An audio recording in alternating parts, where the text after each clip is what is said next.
Hello everybody, this is Toys R Us, and for this new figure unboxing and review, we're going to be looking at the Legacy United. This is Star Raider Cannonball. So in this video, we're going to have a quick look at him in both of his modes to help you decide how you want to display him. We're going to have a look at all the accessories that come with him and how they can be used in both modes. We can of course see how much he's changed since the original owner of the mold, see some other figures that again share pretty much the same mold, and in fact have a look at a couple of the other Space Pirate figures that I've managed to get already. So quite a bit to get through in this video. So as I start to move everything out of the way, I'd like to remind anybody who's not subscribed to the channel, if you'd like to hit that subscribe button for me now please, because it really will help me out. And also to thank Hasbro Pulse, because that's where I purchased this from and they got it to me quickly and safely. Right, let's have a look at the packaging first and foremost. We've got the standard Legacy United logo at the front. We've got a different backdrop because this is known as a separate sort of capsule. It's known as the Star Raiders capsule. We've got the full artwork there of the full robot himself, and then we've got the bust at the top. As I said, we can pretty much already tell, and if you didn't know, this is a heavy retool of the Skids mold, which is more like crankcase to be honest, which again I'll bring in later. And we can also see that it's going to take 14 steps, and you'll have probably noticed that I've already uploaded the transformation tutorial already. Right, box is beautiful, and again I keep saying this about lots of figures at the moment, but with this one it really is the case. I had no knowledge on the original character of this, and unfortunately I don't have the original toy either. So again, all of this is a learning curve for me. So if I get anything wrong guys, please let me know in the comments, because again it can only help my knowledge as well. So the accessories he comes with is we've got like a hammer here. We've got a claw as well. These fit on the back. We've got the cyber key, and in fact this whole roof, this light bar thing on the roof, indeed doesn't come on. So all of these four parts are wrapped up in the red paper on the inside of the box. I'm going to reattach them in a second. As you can see, this is probably because I've only literally just transformed it once. It's still a bit stiff, it's still a bit new.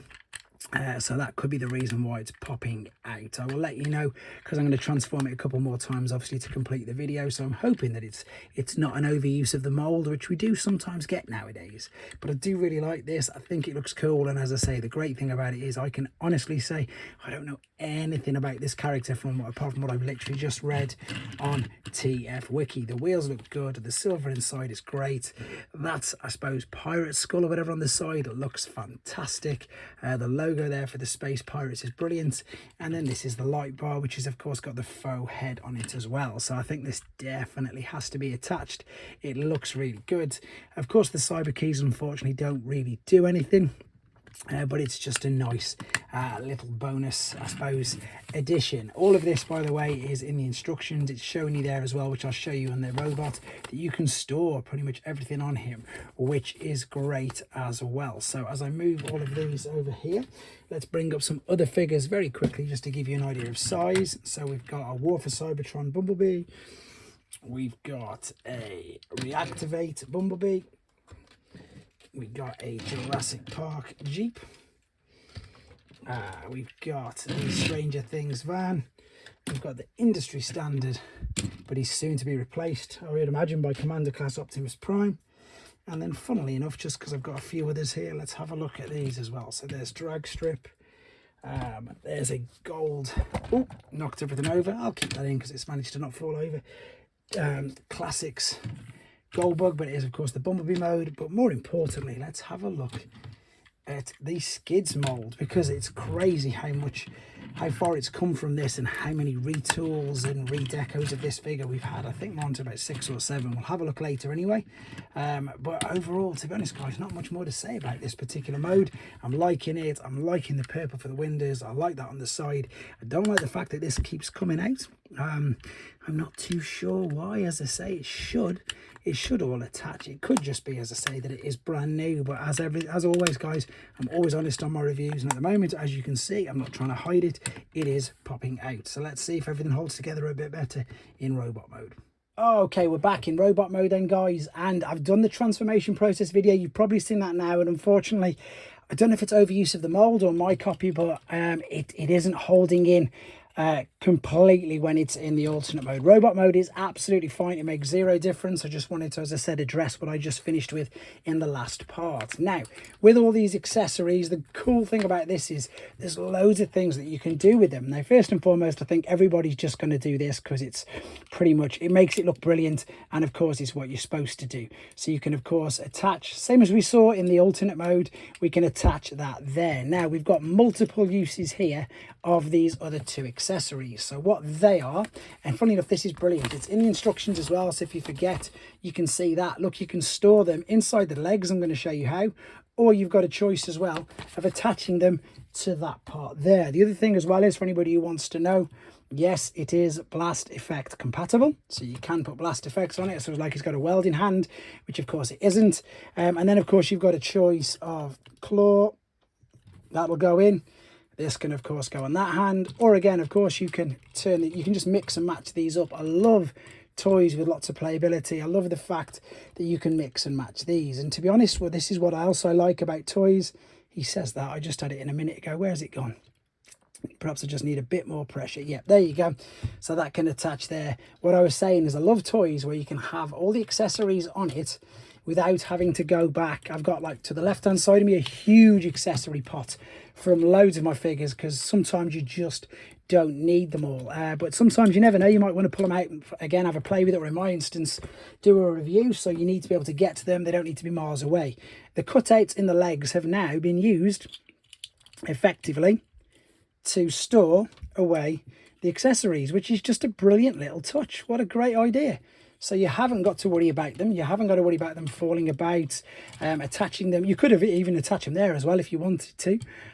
But again, for people who do photos and stuff, you can fill in the gaps, which is great. You don't need to buy a gap filler kit. And of course, as I say, they're already there for you. I think that is a brilliant touch, by the way, and I wanted to show you that straight off. Right, let's get a look at his articulation. Head sculpt is new. It's beautiful. It looks really, really good.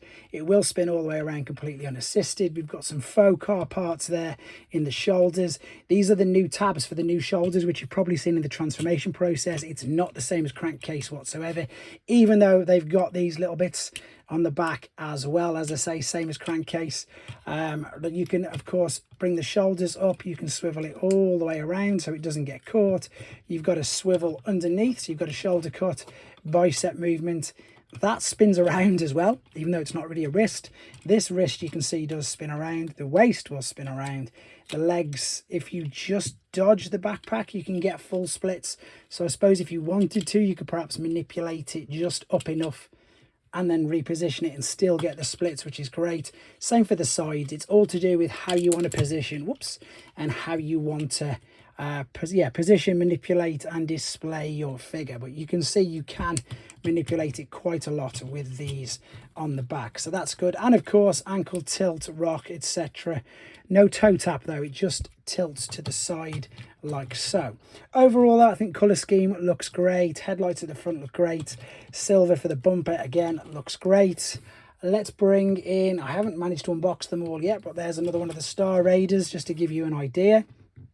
You've probably seen the short where I brought out some other uses of the mould. So there's original mould. Then we got to, of course, crankcase, which again, they all started to partial on and off with loads of other different figures. Let's move these out of the way. Let's give you an idea of some other figures. So reactivate, Earthrise.